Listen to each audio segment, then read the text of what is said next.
आप सभी को जय मसीह की। प्रभु आप सभी को बहुत आशीष दे। तो आज का जो वीडियो है वो वीडियो खाने के विषय में है, क्योंकि ये बात सच्चे है जो अभी आपको बताई जाएगी, चाहे आपने अनुभव ली हो या ना ली हो। ये आत्मिक माहौल में घटना शुरू होती है ये बातें। देखो, मैं कुछ बातें आपको बताना चाहूँगा। जैसे कि अगर हम देखते हैं कुछ खाने पीने की जो वस्तुएं होती हैं, पवित्र शास्त्र हमें इस विषय में क्या बताता है। देखो, हम एक तरफ ये भी जानते हैं कि प्रभु के वचन में लिखा है कि हम यीशु की आँख की पुतली हैं। हमने यीशु को पहन रखा है, यीशु हमारे साथ है, यीशु हमारे अंदर है, यीशु को हम पहने हुए हैं और यीशु हमें ज़िंदा है ना। और भी इससे कई सारी बातें और फेवर के वचन हमें मिलते हैं कि हमें किसी वस्तु से कुछ हानि नहीं होगी, कोई रोग नहीं होगा, कोई प्रॉब्लम नहीं होगी।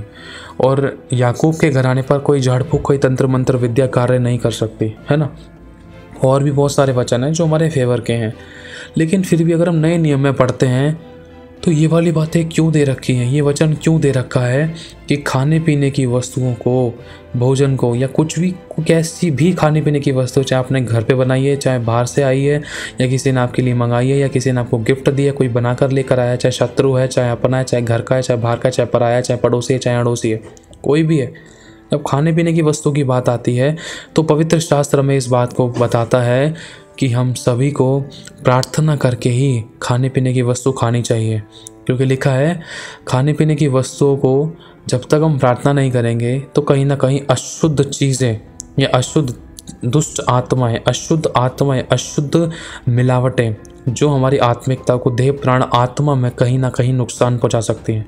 क्योंकि हमारे पास ऐसे पुराने नियम, मतलब पुराने टाइम के कुछ ऐसे उदाहरण हैं, ये खुद के अनुभव भी हैं, ये बातें मैंने नोटिस की है और बहुत से लोगों की ज़िंदगी से सुनी है, यहाँ तक कि हमारे परिवार में भी हमारे साथ हो रखा है। अब वो क्या चीज़ है? देखो, खाने पीने की चीज़ों के द्वारा, खाने पीने की वस्तु के द्वारा भी दुष्ट आत्माएं ट्रांसफ़र होती हैं, चाहे आप मानो या न मानो। लेकिन पवित्र शास्त्र हमें इस बात के लिए क्लियर करता है कि अगर हम कुछ भी खाने पीने की वस्तु को, चीज़ को, चाहे किसी ने हमें दी है या हमने खुद बनाई है, कैसी भी है, अगर हम उसको खाने वाले हैं तो खाने से पहले हम उसके लिए प्रार्थना करें। क्योंकि लिखा है, खाने पीने की वस्तु के लिए प्रार्थना कर। विश्वास की प्रार्थना के द्वारा वो खाने पीने की वस्तुएं शुद्ध हो जाती हैं, जिससे हमें कुछ हानि नहीं होगी, कोई नुकसान नहीं होगा। शुद्ध क्यों हो जाती हैं? प्रार्थना करने के द्वारा। प्रार्थना करना क्या ज़रूरी है? ज़रूरी है उसको शुद्ध करके खाना। जब प्रभु के वचन में लिखा है हमें किसी वस्तु से कुछ हानि नहीं होगी, तब भी ये बातें क्यों दे रखी हैं? कारण है। देखो, अब अगर हम देखें, मैं अपने कुछ ज़िंदगी का अनुभव बताता हूँ मेरे पापा के विषय में। मेरे पापा को भी किसी व्यक्ति ने, अब मुझे नहीं पता जानने वाला था, अनजान व्यक्ति था, या कैसे हुआ, भूल से हुआ या जानबूझकर हुआ, या कोई बदला लेना था, क्या बातें क्या नहीं थी, प्रभु ही जाने सत्य क्या है। लेकिन मेरे पापा को भी कुछ खाने पीने में कुछ चीज़ खिलाई गई, जिसके कारण मेरे पापा की बुद्धि बंद हो गई और मेरे पापा घर पे लड़ते थे और अपनी शर्टें फाड़ते थे। दुष्ट आत्माएं आती थी उनके ऊपर। घर में कई टीवी फोड़ दी थी पापा ने, बहुत लड़ाई दंगा होता था, नशे पत्ते में लग गए, ज़िंदगी ख़राब कर ले, बीमारियों में पड़ गए। और वो खाने पीने की अशुद्ध चीज़ें उनको मतलब छुटकारा नहीं पाने देती थी। कहीं ना कहीं किसी न किसी तरीके से वो पुरानी बातें उनको याद दिलाती थी। और कहीं ना कहीं उनके ऊपर कोई बाबा आते थे, पता नहीं कौन आता था कौन नहीं आता था, मतलब कुछ अशुद्ध आत्मा उनके ऊपर नियंत्रण करती थी। और हमने बहुत सी चीज़ें ऐसी सुनी हैं कि किसी को खिलाया पिलाया, किसी को खाने में दिया, किसी को मीठी चीज़ में दिया है। यहाँ तक कि इंसान अपने ऊपर का उतारा चढ़ावा जो भी है, अपने ऊपर से उन अशुद्ध आत्माओं को उतारने के लिए दिया दुबत्ती अगरबत्ती झाड़ फूक तंत्र मंत्र विद्या का सहारा लेकर वो अपना उतारा करके चौराहों पे रखता है, गली गजियारों पर फेंकता है, या किसी को या किसी जानवर को खिलाने की कोशिश करता है। ये बात सत्य है। देखो, वहाँ पर मैं अच्छे तरीके से जानते होंगे, जिनको नहीं पता ये बात बहुत से लोग अच्छे तरीके से जानते होंगे।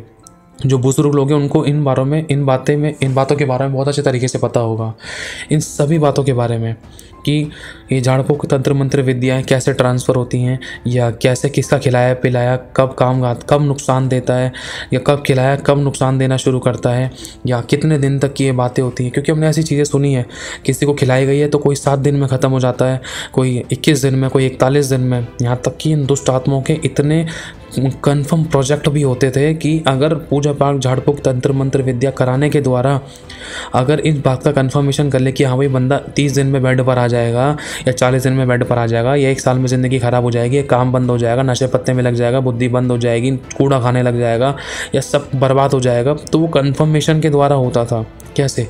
हर चीज़ के लिए दुष्ट आत्माओं की ऐसी युक्तियाँ होती थी जिसमें वो तय किए गए दिन में उन चीज़ों को पूरा कर दिया करती थी। अगर कोई व्यक्ति प्रभु के बारे में नहीं जानता तो वो उन चीज़ों से आज़ादी नहीं पा सकता, क्योंकि धरती पर कोई भी ऐसी चीज़ नहीं है, कोई भी ऐसा व्यक्ति नहीं है, कोई भी ऐसा नहीं है जो यीशु मसीह के बिना छुटकारा पा सके। ध्यान रखना, यीशु मसीह ही एक ऐसा प्रभु है, सामर्थी, अभिषिक्त, ताकतवर, शक्तिशाली ईश्वर परमेश्वर है, छुड़ाने वाला, बचाने वाला, छुटकारा देने वाला, नरक से बचाने वाला, उद्धार करता और शत्रुओं, अधिकारों, प्रधानों को अधिकार में रखने वाला। वरन उसने अधिकार वो हमें भी दिया है। तो हम सीधी बात पर आएंगे कि जो खाने पीने की जो वस्तुएं हैं उनको हमें प्रार्थना करके ही खाना चाहिए, चाहे वो एक पैकेट में बंद है, चाहे वो कोई फ्रूट है। किसी के बारे में कुछ नहीं पता है ना। मैं ये नहीं कह रहा हूँ कि कोई मनुष्य बुरा है, लेकिन अंधकार की शक्तियाँ हैं ना, जो वो किसी भी मनुष्य के द्वारा होकर काम करती हैं, चाहे वो अपना हो, चाहे पराया हो, चाहे बाहर का हो, चाहे घर का हो।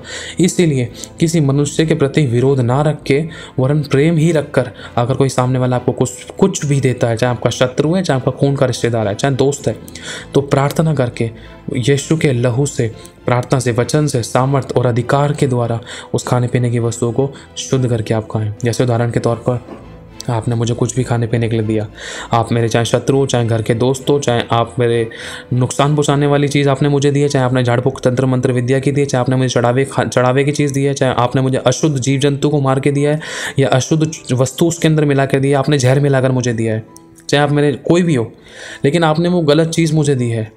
लेकिन अगर मैं उस चीज़ को प्रार्थना करके खाऊं तो उसका असर खुदा बाप मुझ पर नहीं होने देगा, क्योंकि वचन उसका पूरा होता है कि जो भी खाने पीने की वस्तुएं प्रार्थना के द्वारा वो शुद्ध हो जाती हैं, जिससे हमें कोई नुकसान नहीं हो सकता। क्योंकि लिखा है यदि हम नाशक वस्तु भी खा या पी जाएं तो भी हमें कुछ हानि नहीं होगी। क्यों? क्योंकि वचन को हमें पहले रखना है।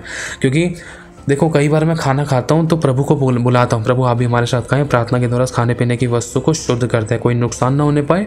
हम सबसे पहले उनको देना जिनके पास नहीं है, सबको तेरा वचन में मिले और उद्धार भी पाएँ। और प्रभु इसको हमारे साथ खाएं, हमें कोई नुकसान ना हो। जब इसको खाते जो बलबुद्धि ताकत मिले तेरे लिए इस्तेमाल हो। और प्रभु प्रार्थना से, तेरे लहू से, तेरे अभिषेक, तेरी सामर्थ से इस खाने पीने की वस्तु को शुद्ध करते हैं। और प्रभु जिसने बनाया, जो लाया, उसको भी बहुत आशीष देना, बरकत देना, उसकी ज़रूरतों को पूरा करना। यीशु के नाम से प्रार्थना को मांगते हैं, आमीन। बस ये छोटी सी प्रार्थना, आप इससे भी छोटी प्रार्थना कर सकते हैं। प्रभु खाने पीने की वस्तु को यीशु तेरे लहू से, खाने पीने की वस्तु को तेरे लहू से, तेरे वचन से, तेरी सामर्थ से, तेरे अभिषेक से मैं इसको शुद्ध करता हूँ और मुझे कोई नुकसान नहीं होगा, किसी वस्तु से मुझे कुछ हानि नहीं होगी। जिसने बनाया उसको बहुत आशीष देना। प्रभु आप मेरे साथ खाएं, यीशु के नाम से प्रार्थना मांगते हैं, आमीन। इस प्रकार से भी आप प्रार्थना कर सकते हो। ये सच्चाई है। जब कभी भी आप प्रार्थना करोगे, मतलब प्रभु को ये पहला स्थान देना है। जब आप प्रार्थना कर रहे हो किसी भी चीज़ में, तो मतलब आप प्रभु को पहला स्थान दे रहे हो। तो सोच कर देखो, जब प्रभु आपके साथ खाएगा तो आपको कोई नुकसान होने देगा? नहीं होने देगा। लेकिन जहाँ पर एक विश्वासी प्रार्थना करने में चूक जाता है, तो कहीं ना कहीं अगर वो कोई सामने वाले व्यक्ति ने आपको, आपकी बुद्धि भ्रष्ट करने के लिए या आपकी लाइफ को स्पॉइल करने के लिए, बेकार करने के लिए, आपके तन मन धन पर अटैक करने के लिए, या फिर आपकी ज़िंदगी को बर्बाद करने के लिए, आपको पाप में डालने के लिए, व्यभिचार में, गलत और गंदी चीज़ों में डालने के लिए, या आपको अपने वश में करने के लिए कुछ भी ऐसी चीज़ आपको खिलाई है, अगर आपने प्रार्थना करके नहीं खाई तो उसका असर 99% हो सकता है। लेकिन अगर असर हो भी गया तो भी हमारे पास यीशु मसीह है छुड़ाने वाला। गलती हो गई, कोई बात नहीं, टेंशन नहीं लेनी है, डरना नहीं है, हमें उस मनुष्य से लड़ना नहीं है, विरोध नहीं करना है, कड़वाहट नहीं रखनी है। ध्यान रखना, अगर विरोध रखेंगे, कड़वाहट रखेंगे, अगर ऐसे व्यक्ति को माफ़ नहीं करेंगे तो प्रभु हमारी प्रार्थना नहीं सुन सकता है। लेकिन हमें करना क्या है? इसके विपरीत में हमें ऐसे लोगों को माफ़ करना है। और प्रार्थना के द्वारा, उपवास के द्वारा हमारे ज़िंदगी में कोई भी अगर खिलाई पिलाई चीज़ का कोई गलत असर पड़ रहा था, कोई दुष्ट आत्मा का कहीं गलत असर पड़ रहा था हमारे व्यवहारों में, विचारों में, कामों में, संगति में, तन मन धन में, रिलेशनशिप में, परिवारों में, रिश्तेदारों में, कहीं ना कहीं अगर कोई शैतान दुष्ट आत्मा काम कर रही थी उस खाने पीने की वस्तु के द्वारा, चाहे वो हमें बाद में पता चला है या हमें पहले पता चल गया था या कैसे भी परिस्थिति में पता चला या पता भी नहीं है, तो अगर उपवास प्रार्थना के द्वारा, अगर हम नम्रता दीनता के द्वारा ऐसे लोगों को माफ़ करके अपने लिए छुटकारे के लिए प्रार्थना करें तो प्रभु में छुटकारा देगा। हालेलुया। क्योंकि लिखा, यदि तेरे मन में अगर किसी के प्रति अगर कोई विरोध है तो पहले जा अपने भाई से मेल मिलाप कर, तब तू आकर अपनी प्रार्थना करना, तब तू आकर अपनी भेंट चढ़ाना, तब मैं तेरी प्रार्थना और भेंट को स्वीकार करूँगा। तो प्रभु अब हमें यहाँ पर ये बता रहा है कि अगर कोई भी व्यक्ति, अगर हमारा कोई भी बुरा चाह रहा है तो हमें उनको सताना नहीं है, बुरे के साथ बुरा नहीं करना है ना, हमें परंतु हमें पलटकर भला ही करना है। नम्रता से पेश आना है। हमें पता चल गया इसने मुझे, मेरे पति को, मेरे पिता को, मेरे माँ बाप को, भाई को, बहन को, परिवार को, मेरे पशु को कुछ ना कुछ गलत चीज़ें खिलाई हैं, झाड़ फूक तंत्र मंत्र विद्या करने वाला आदमी है या औरत है या बहन बेटी है, ये करते धरते रहते हैं, तो आपको लड़ाई नहीं करनी है। आपका बचाने वाला, आपका छुड़ाने वाला सामर्थ्य है। आप उससे मत डरना जो आपके शरीर को नाश कर सकता है, आप उससे डरना जो आपके देह प्राण और आत्मा को, हमारे देह प्राण और आत्मा का राजा है, मालिक है, अब्बा है, जो कुछ भी कर सकता है। क्योंकि लिखा है ना, उससे मत डरो जो शरीर को नाश कर सकता है, उससे डरो जो आत्मा को नरक में डाल सकता है। वो कौन है? वो परमेश्वर है। इसीलिए किसी भी चीज़ का डर मत खाओ आप, डरने की जरूरत नहीं। अगर किसी के साथ कुछ हुआ भी है, सिर्फ प्रार्थना करनी है, प्रभु हम विश्वास करते तेरे लहू से, तेरे नाम से, तेरे अभिषेक के द्वारा मेरी पत्नी, मेरे बच्चे, मेरे माता पिता, मेरे पिता, मेरे पति, मेरी पत्नी के, मेरे बच्चे के बंधन टूट चुके हैं। अगर किसी ने कुछ खिलाया पिलाया भी था, अगर कोई अशुद्ध आत्मा किसी खाने पीने के द्वारा भी हमारी ज़िंदगी में ट्रांसफ़र हुई थी, या कोई दुष्ट आत्मा का अटैक हुआ, या जिसके कारण हमारे परिवार, रिश्ते, नाते, खाने पीने, अर्निंग, सेविंग, टाइथ, ऑफरिंग, तन मन धन में कोई शैतानी अटैक हुआ या कोई नुकसान हो रहे हैं या हमारे रिश्ते खराब हुए हैं, प्रभु जिन गंदी दुष्ट आत्माओं के द्वारा ऐसा हो रहा है, यीशु के नाम से आज वो शैतानी बंधन आज टूट जाए, कट जाए, जल जाए, भस्म हो जाए, नष्ट हो जाए, तेरे लहू से आज हम आज़ाद हो जाएं। आपका ये विश्वास होना चाहिए कि निश्चय आपका छुड़ाने वाला जीवित है। आपको ये विश्वास होना चाहिए कि आपको सिर्फ प्रभु छुड़ा सकता है। आपको ये विश्वास होना चाहिए आपको प्रभु बचा सकता है। आपको ये विश्वास होना चाहिए कि प्रभु में इतनी सामर्थ्य है, वो राख से भी नई जिंदगी लिखने की सामर्थ्य रखता है, उसमें इतनी सामर्थ्य है। आपका ये विश्वास होना चाहिए कि जो मनुष्य से नहीं हो सकता वो परमेश्वर से हो सकता है। आपका ये विश्वास होना चाहिए प्रभु विरोधी को फेवर में कर सकता है। आपका ये विश्वास होना चाहिए कि जो कुछ खोया था, जो कुछ आपने नुकसान को देखा है, उन सब की भरपाई को आप अपनी ज़िंदगी में देखो, उन सब की फुलनेस को आप अपनी ज़िंदगी में देखो। जो आपने नुकसान उठाए उनकी भरपाइयों को, जो आपने कुछ खोया है उसको भी आप अपनी दोबारा से ज़िंदगी में देखो, वरन उससे बढ़कर आप अपनी ज़िंदगी में देखो। चाहे धन है, चाहे कोई प्यार प्रेम है, चाहे कोई रिश्ता आपके परिवार में कोई टूट चुका था, परमेश्वर आपको फिर से देगा। कैसे देगा?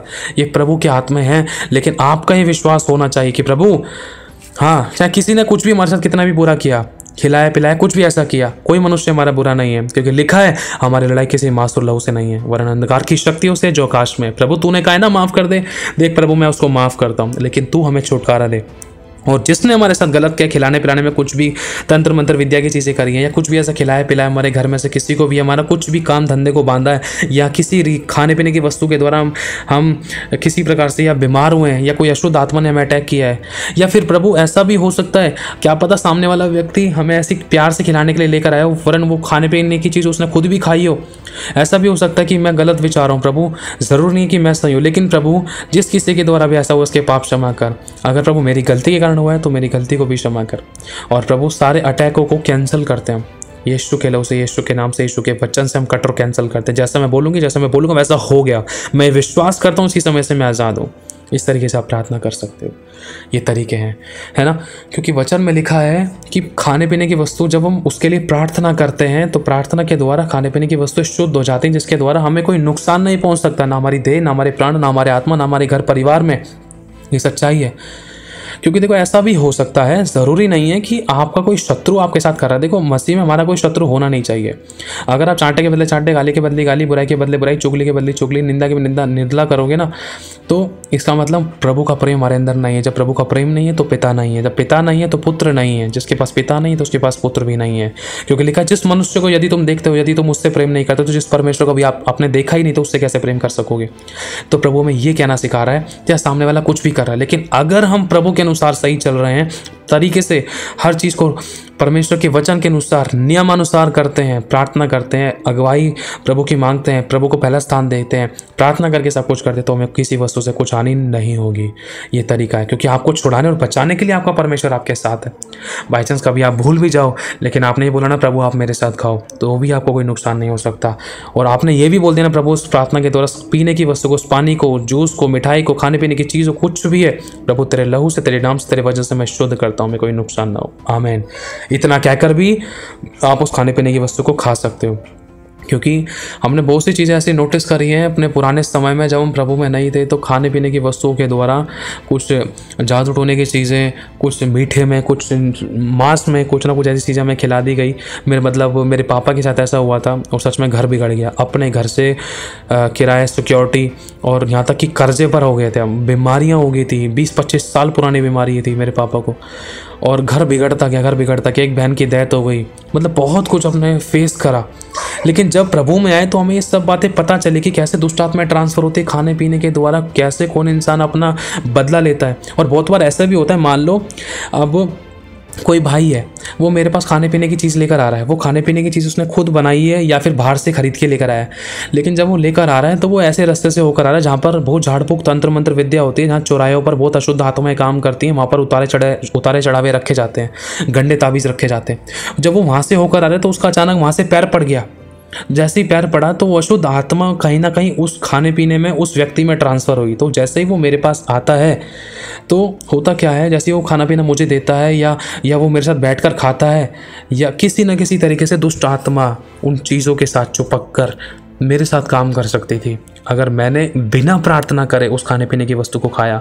हालांकि जो मेरे पास खाना लेकर आया उसका कोई गलत इंटेंशन नहीं था मेरा नुकसान करने का, वो तो भलाई चाहता है, वो तो भलाई के लिए आया कि भैया को मैं कुछ खाना लेकर देने के लिए जा रहा हूँ, भैया भी खा लेंगे, मैंने भी खाया, मैंने अपने हाथ से बनाया, अच्छा बनाया।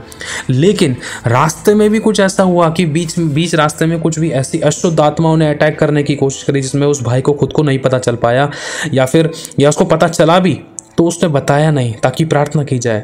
लेकिन अगर चाहे उसने बताया भी या नहीं भी बताया, लेकिन कहीं ना कहीं वो अशुद्ध आत्मा अगर खाने के द्वारा काम करने लग गई तो कहीं ना कहीं खाने वाले व्यक्ति की ज़िंदगी में कुछ ना कुछ इसका असर दिखाई दे सकता है। चाहे कोई दर्द पीड़ा हो, चाहे घर परिवार में लड़ाई झगड़े कलेश हो, या कुछ भी कैसे भी परिस्थिति हो सकती है, ये अशुद्ध आत्मा स्पिरिचुअल रूप में काम करती है। जैसे अगर हम देखें, यीशु मसीह जब जा रहे थे अपने चेलों के साथ तो एक इस लहू बहने वाली स्त्री ने यीशु के वस्त्र को छुआ और यीशु ने कहा किसी ने मुझे विश्वास से छुआ है, क्योंकि यीशु मसीह वहाँ से निकल रहा था। वो स्त्री यीशु मसीह के कांटेक्ट में आई, तुरंत यीशु मसीह में से सामर्थ निकली और वो स्त्री चंगी हो गई। वो सामर्थ यीशु के अंदर से निकलकर स्त्री के अंदर आ गई। तो इसी प्रकार से दुष्ट आत्मा का भी अभिषेक होता है जो इन अशुद्ध वस्तुओं को छूने, इनके साथ कांटेक्ट में आने के द्वारा ट्रांसफर होता है, जो ज़िंदगी को ख़राब कर देता है। लेकिन डरने की ज़रूरत नहीं है, खुदा हमारे साथ है। लेकिन ऐसे लोगों को हमें क्षमा करना है जो भी ऐसे काम करते हैं, है ना। बहुत से लोगों को तो पता भी नहीं कि उनसे हो जाते थे कि ऐसी जगह से आना जाना हो जाता था, अचानक दुष्ट आत्मा उनके साथ चिपक गई, घर पे आके सो रहे हैं तो दूतों ने पकड़ लिया, दुष्ट आत्माओं ने पकड़ लिया, गला दबा दिया। और जब पता चलता है कि अरे हाँ, रात को मैं वहाँ से आया था, रात को अरे मेरा पैर नींबू पे पड़ गया था, अंडे पे पड़ गया था, वहाँ गंदी चीज़ों पे पड़ गया था, उसके बाद से ही मेरे को नींद नहीं आती, सपने आते हैं गंदे गंदे गलत, या मेरे पेट में दर्द होना शुरू हो गया, बीमारी, ये तकलीफ, 36 बातें लोगों को नहीं पता है, लेकिन ये चीज़ें काम करती हैं। तो ध्यान रखना है, कुछ भी चीज़ अगर हम खाने पीने की करते हैं तो प्रार्थना के द्वारा हमें शुद्ध करनी है और हमें कोई नुकसान नहीं हो, क्योंकि वचन में लिखा है, क्योंकि वचन में इसलिए दे रखा है क्योंकि कुछ ऐसी चीज़ें भी हो सकती हैं जो हमें अशुद्ध कर सकती हैं, देह प्राण और आत्मा में कहीं ना कहीं नुकसान पहुंचा सकती है। इसीलिए वो बातें शुद्ध करने के लिए प्रार्थना के द्वारा हमें बतलाई गई हैं। हालेलुया। तो हमें प्रार्थना करना जरूरी, चाहे आप इस बात को मानो या ना मानो, यह आपकी मर्जी है, लेकिन जो अनुभव है, जो बातें सीखी हैं, जो आत्मिक माहौल में घटता है, जो वचन कहता है, वो बातें आपको बताई हैं। हालेलुया। तो प्रभु आशीष आप सभी को। जय मसीह की।